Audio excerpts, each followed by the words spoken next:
Hola y bienvenidos al canal. En el video de hoy toca hablar del proceso constructivo de las zapatas. Pero si el video solo tratara de eso, sería algo aburrido, así que durante el proceso iré explicando el porqué de cada parte, por qué se hace lo que se hace, como por qué colocamos una sola malla de refuerzo de acero o por qué no debes utilizar piedras de zanja para la zapata.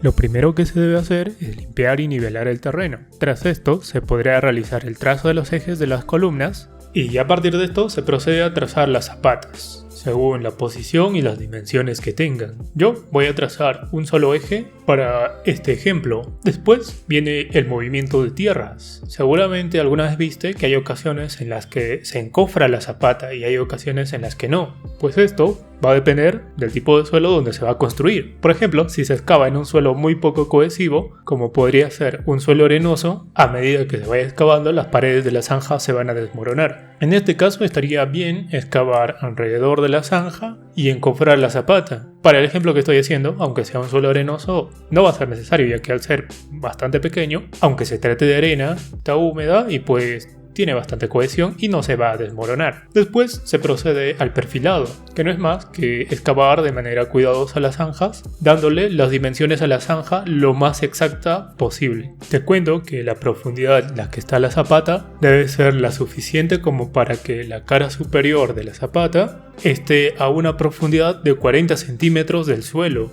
Esto es para que cuando se hagan las instalaciones sanitarias no haya una interferencia entre las tuberías y las zapatas. Y después de haber nivelado y perfilado las zanjas, se debe compactar la base. Después se realiza el vaciado de una capa de concreto pobre. Esta capa puede ser de unos 10 centímetros de espesor. A esta capa se le llama solado y se utiliza para nivelar la superficie donde se va a realizar el armado del acero, además de que facilita el trazo de dónde va a ir la columna. La parrilla debe tener un recubrimiento de 7 centímetros. Es decir, el acero debe estar a una distancia de 7 centímetros del solado y a 7 centímetros del suelo. Esto es porque al estar la zapata en contacto con la humedad del suelo, las sales minerales del suelo, se requiere que el recubrimiento sea de 7 centímetros para proteger al acero de la corrosión. Y bueno, 7 centímetros es bastante en comparación con el recubrimiento que se requiere en otros elementos, como en una viga o en las losas, donde solamente se requieren 2 centímetros de recubrimiento. Este es un dado de concreto. Los dados se utilizan para separar el acero de la superficie donde se va a realizar el colocado del concreto.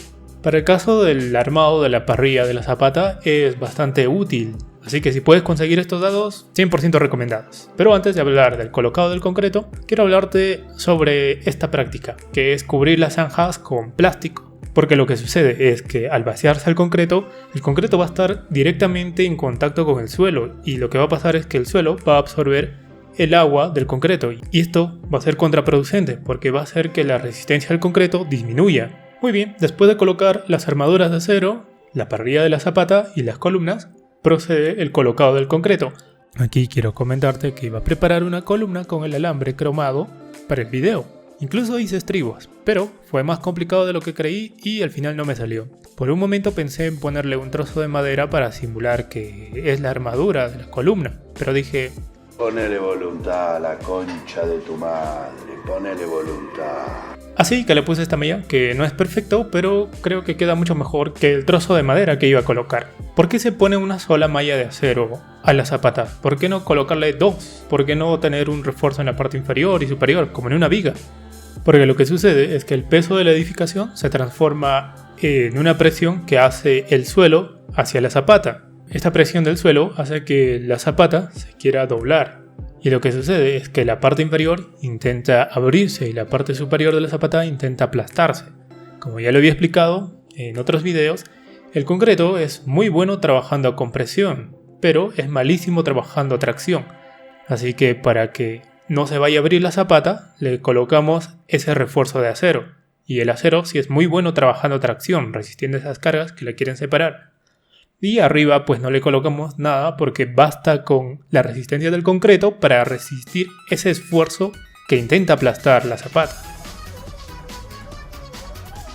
Y ahora hablaremos del concreto. El concreto que se utiliza para la construcción de las zapatas debe ser concreto estructural. Ese concreto que se prepara con piedra chancada, arena, agua y cemento.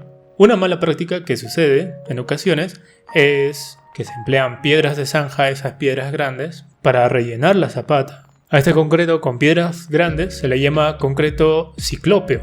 Esto es algo que no se debe hacer porque el concreto ciclópeo tiene mucha menor resistencia que el concreto estructural. Además de que las piedras, al irse a la base de la zapata, esa parrilla de acero no va a trabajar bien y es mucho más probable que vaya a ocurrir una falla por punzonamiento o una falla por corte, y esto podría provocar que la zapata falle, que la columna se hunda, asentamientos diferenciales. El concreto ciclópeo se puede utilizar para los cimientos corridos, que son esas bases donde se construye el sobrecimiento y los muros de albañilería. Tras esto viene el curado del concreto, que no es más que hidratar el concreto. De hecho tengo un video dedicado exclusivamente al curado del concreto, que te lo recomiendo, que es una etapa muy importante que en algunas ocasiones pasa a segundo plano, pero sí, es muy importante. Y finalmente se encofra y se vacía la parte inferior de la columna y se rellena el suelo restante. Pero para el video yo no lo voy a hacer porque mi zapata está al ras de la tierra.